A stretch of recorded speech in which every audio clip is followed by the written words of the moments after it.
Good morning and welcome to the Breakfast News on Rajya Sabha TV, a show where we get you all the national and international sports news for all the right reasons. Let us begin with the headlines. Fire in nearly 70% of forested area in Uttarakhand brought under control, says NDRF. Special forces work round the clock as hopes of an expected rain bring cheer.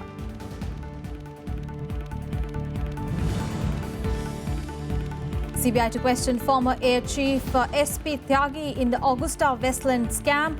Defence Minister to present detailed chronology of scam before Parliament on 4th of May.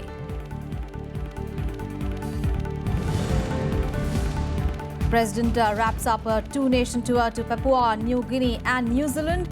India signs deal with latter to open doors for direct flight between two countries to boost tourism and trade.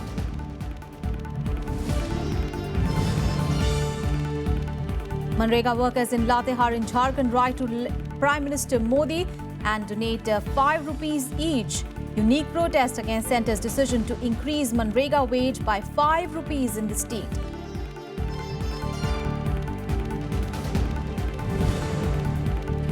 And US Secretary of State in Geneva to hold talks over Syria ceasefire. This as Aleppo becomes testimony to crumbling peace process with 250 killed in 10 days.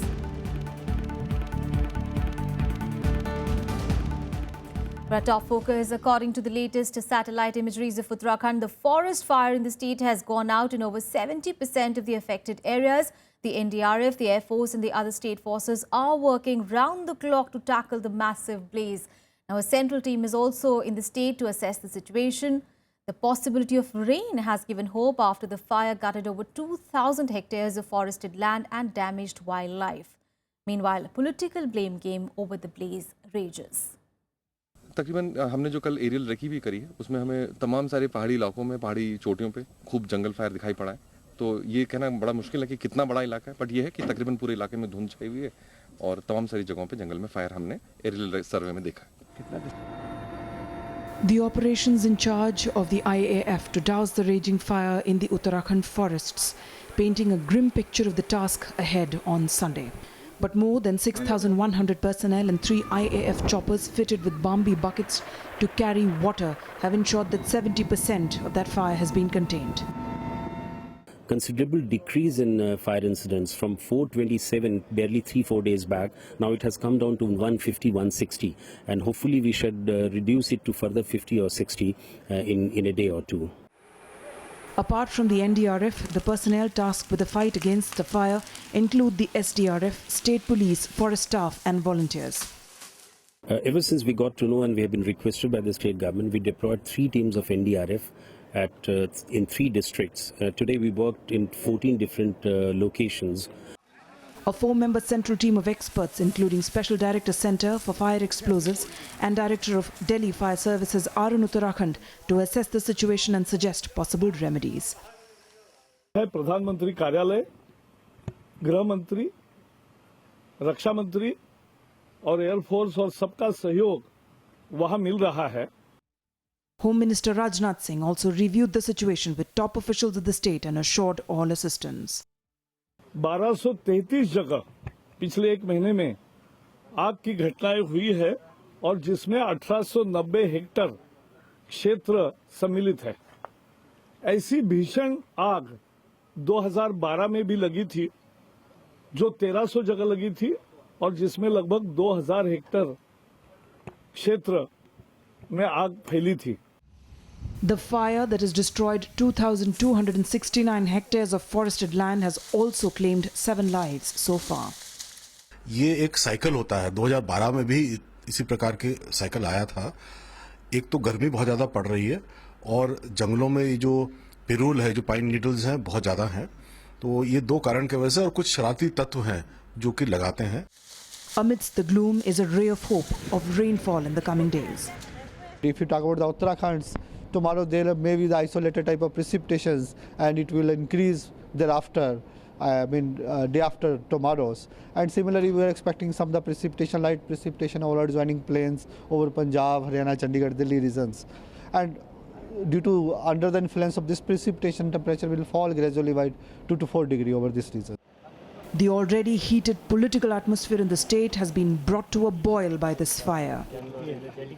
एक अनुमान के मुताबिक लगभग 2270 hectare या 5500 एकड़ से अधिक जंगल पूरी तरह से आग में नष्ट हो चुका है, जिसमें गढ़वाल रीजन में 1040 हेक्टेयर और कुमाऊं रीजन में 672 हेक्टेयर है। इसके अलावा और बड़ी त्रासदी और दुर्भाग्य की बात यह है कि जंगल जीवों का जो हैबिटेट है लगभग 600 हेक्टेयर वो भी आग से जलकर पूरी तरह नष्ट हो चुका है। 73% of the area in the state is under forest cover. Now the difficulty is that there's a lack of planning on behalf of the state government to meet such an eventuality. You see, for everything we have to depend on center. That's not good, because we have a government. The government should have a full plan to meet such an eventuality. The centre has said that it is taking the incident very seriously and that it will study the reasons behind such major fires and prepare an action plan accordingly. Bureau Report, Rajya Sabha TV. And here's the latest in the Augusta Westland VVIP chopper scam. The CBI will question former Air Chief SP Tyagi today in connection with the probe into the alleged corruption in the deal. The investigating agency had registered a case against Tyagi along with 13 others, including his cousins and European middlemen in the case. It had already questioned several bureaucrats, including former Cabinet Secretary B.B. Chaturvedi and Controller and Auditor General Shashikant Sharma, who was then the Defence Secretary, and the then SPG Chief B.V. Wanchu. Meanwhile, the CBI on Saturday questioned former IAF Deputy Chief J.S. Gujral for over 8 hours.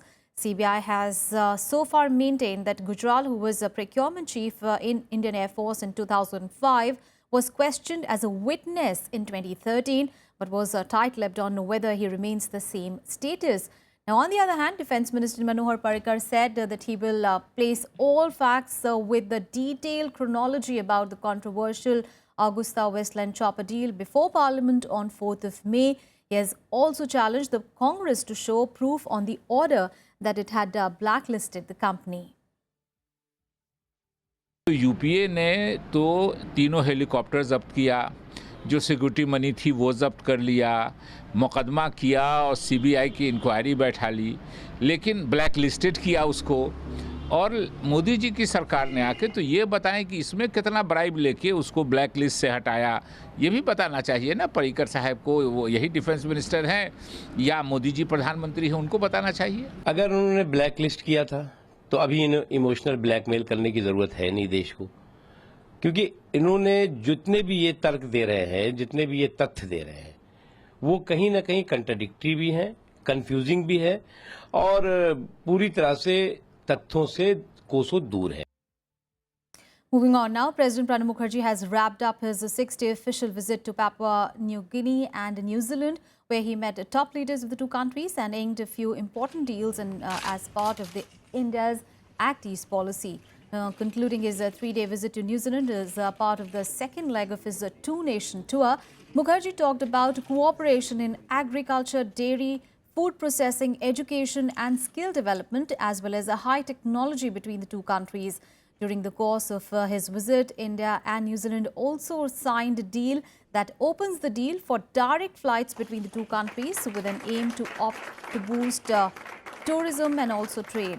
Addressing the business leaders of India-New Zealand Business Council, Mukherjee invited them to India to contribute towards the various programs launched by the government. He also went on to say that without dissent, the parliamentary system becomes dysfunctional. He underlined that fierce debates and discussions in the House contribute to taking important decisions on matters like economy in the country. I'm glad that we are today signing an air service agreement between our two countries. This will serve to provide the easier connectivity that has inhibited both business travel and people-to-people contact in the past. To take our trade and economic relationship to the next level, a priority for my government is concluding a free trade agreement with India. I believe an FTA would be a win-win for both countries. India has huge ambitions to improve their industry, and we want to partner with them on achieving just this.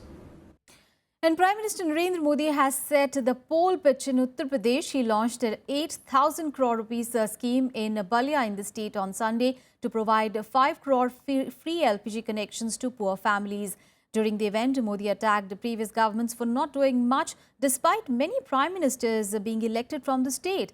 The Prime Minister asserted that poverty can be eradicated only if poor are empowered, given resources and opportunities as well as education, jobs, houses, drinking water and electricity. Later, the Prime Minister reached out to the Nishad community while launching e-boats and e-rickshaws in the parliamentary constituency Varanasi. Modi said that the centre will allocate tremendous resources to Uttar Pradesh. 1955 से रसोई gas देने का काम चल रहा है। इतने सालों में 13 करोड़ परिवारों को रसोई गैस मिला। सिर्फ 13 करोड़ परिवारों को करीब 60 साल में मेरे भाइयों बहनों हमने एक साल में 3 करोड़ से ज्यादा परिवारों को रसोई का गैस दे दिया। मेरे सभी मछुआरे भाई बहनों को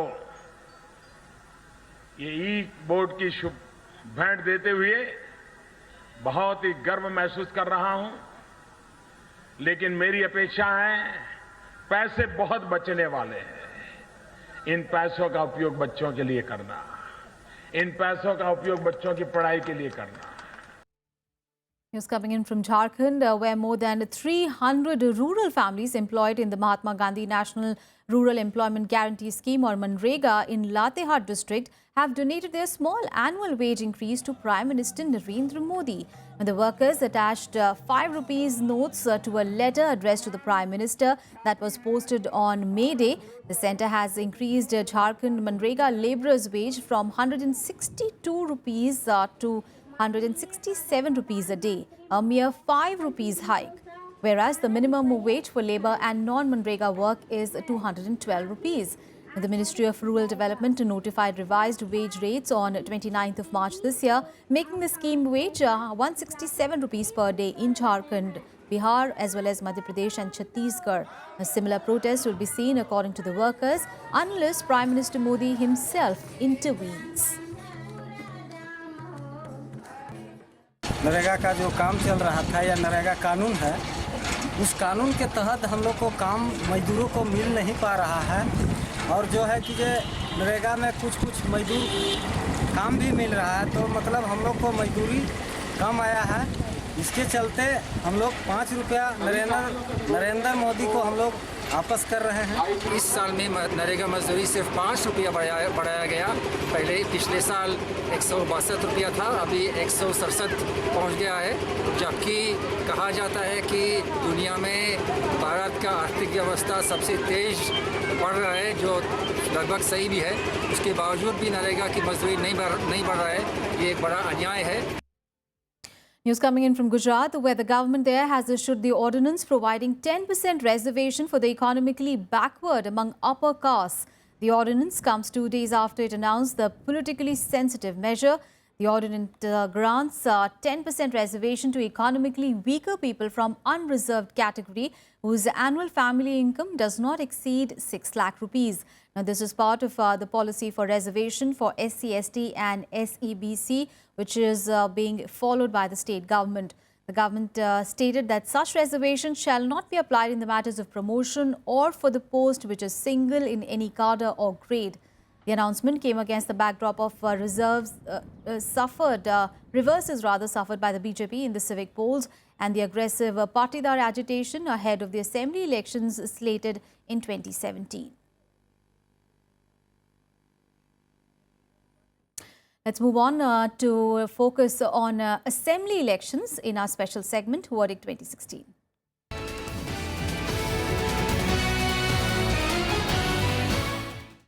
Meanwhile, yet another shuffle by the Election Commission. The Tamil Nadu government has transferred 2 top officials, including City Police Commissioner T.K. Rajendran. The Election Commission has posted additional Director General of Police Ashutosh Shukla as the new Police Commissioner of Chennai, replacing Director General of Police T.K. Rajendran. Meanwhile, ADGP C. Shailendra Babu, who is heading the Coastal Security Group, has now been posted as the ADGP Law and Order, replacing J.K. Tripathi. The outgoing officers were not given a posting. The transfers come a day after K.P. Mahendran was appointed as the DGP elections. Now, 3 other police officers in the state were also shuffled on Saturday. Polling to 234 assembly constituencies in the state will be held on 16th of May.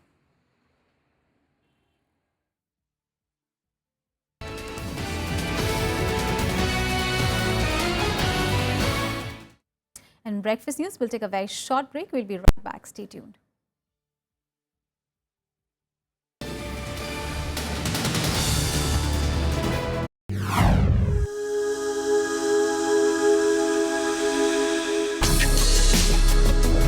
Tales that inspire. Stories of social change. A salute to diversity. Promoting public discourse. Events that motivate. Inspiring the innovative spirit. Watch Rajya Sabha television documentaries on Rajya Sabha television.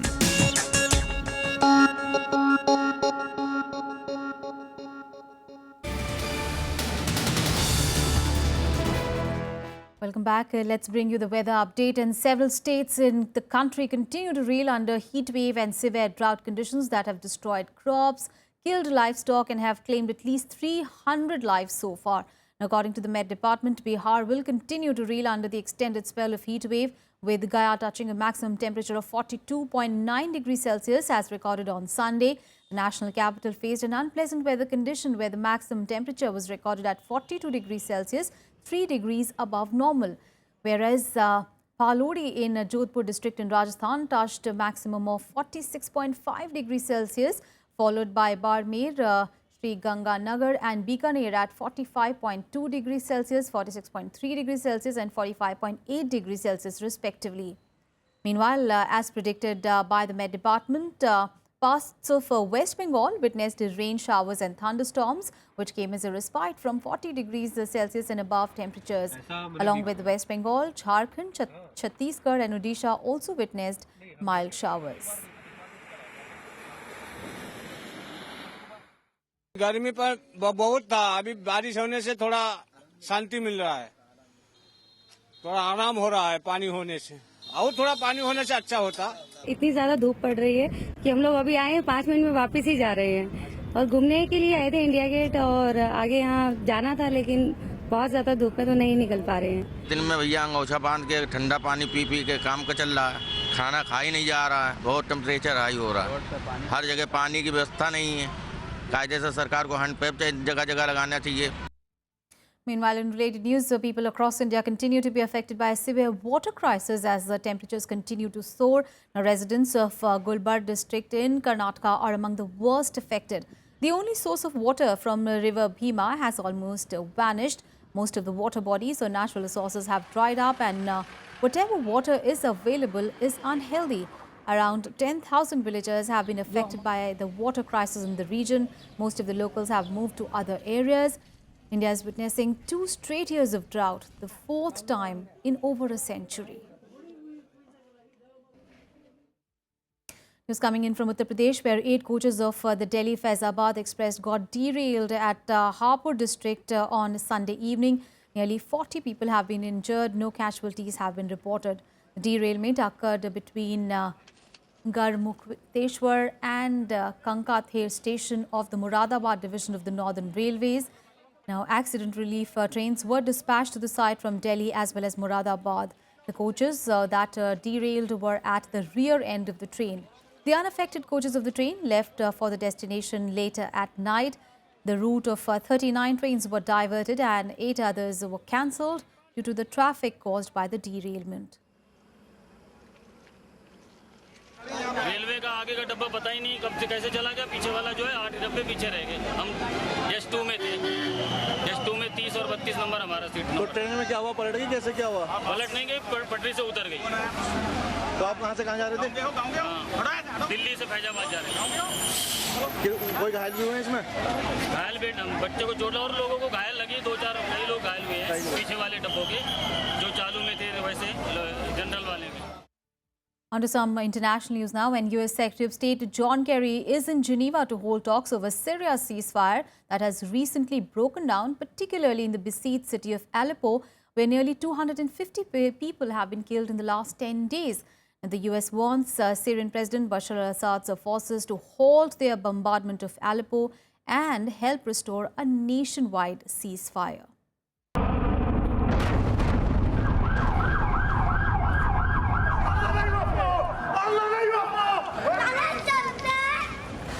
Death, destruction and human suffering as Syrian government forces intensify their airstrikes in the northern city of Aleppo. Telltale signs of ceasefire in tatters, with more than 250 civilians killed in Aleppo in the last 10 days. In an urgent bid to revive the fallen US-Russian brokered ceasefire, US Secretary of State John Kerry arrived in Geneva on Sunday. The top American diplomat called for Russia's help to persuade the Assad government to stop the attacks. He's due to hold talks with the UN envoy to Syria, Staffan de Mistura, and the Saudi and Jordanian foreign ministers today. So these are critical hours. We look for Russia's cooperation. We obviously look for the regime to listen to Russia and to respond to the international community's powerful statement through the UN Security Council. It's an entire package here: the cessation of hostilities, the resumption of negotiations, and the humanitarian access. I mean, I think all three of them are being challenged as we speak, and I think we have to address that. Aleppo has become the latest flashpoint in the 5 years of fighting in Syria between forces loyal to Syrian President Bashar al-Assad and rebel groups trying to overthrow his regime. The Russian and Syrian governments say the Aleppo airstrikes are targeting the Nusra Front, a jihadist force not party to a ceasefire agreed in February. However, international agencies have warned that intensification of fighting could bring many people closer to a humanitarian disaster in Aleppo. Con profondo dolore le drammatiche notizie provenienti dalla Siria riguardanti la spirale di violenza che continua ad aggravare. Once Syria's economic hub, Aleppo and its surrounding countryside have suffered some of the worst fighting in a conflict that has killed more than 270,000 people and displaced millions. A new round of UN-backed peace talks is set to start on 10th of May in Geneva. Bureau Report, Rajya Sabha TV. More news from the Middle East, and 2 suicide car bombs claimed by the Islamic State killed at least 32 people and wounded 75 others in the center of the southern Iraqi city of Samawa. The first blast was near a local government building and the second one about 60 kilometers away at a bus station. The death toll is expected to keep rising. The Islamic State has said that it had attacked a gathering of special forces in Samawa, which is 230 kilometers south of the capital, with 1 car bomb, and then blew up a second when the security forces responded to the site. Islamic State holds positions mostly in Sunni areas of the country's north and west, far from the mainly Shiite southern provinces where Samawa is located. Such attacks are relatively rare. Rise of the ultra-hardline Sunni insurgents has exacerbated Iraq's sectarian conflict, mostly between Shiites and Sunnis, which emerged after the 2003 US-led invasion that toppled Saddam Hussein.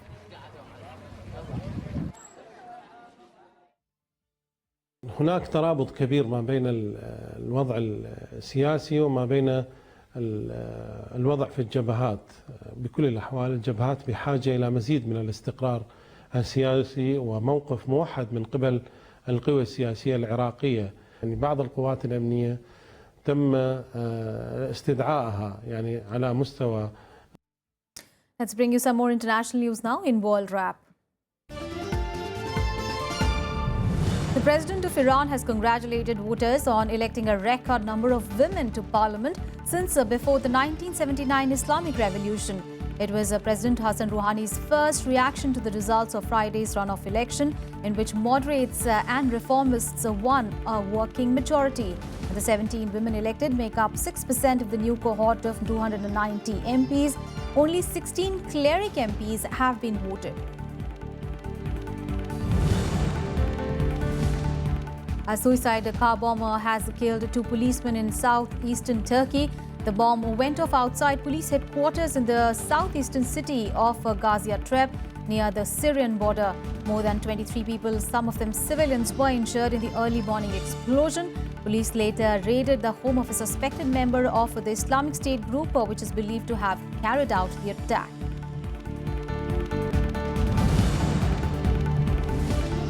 Colombian police on Sunday announced the capture of an alleged dangerous drug lord described as Peru's most wanted criminal. Gerson Galvez was arrested on Saturday at a shopping center and was expelled to Peru less than 24 hours later because he lacked immigration papers. He is accused of running a powerful cocaine trafficking gang in the Peruvian port of Callao. His criminal group has been linked to numerous murders in the area. Well, that's all in this edition of news, but news and updates continue on your channel. Thanks so much for your time.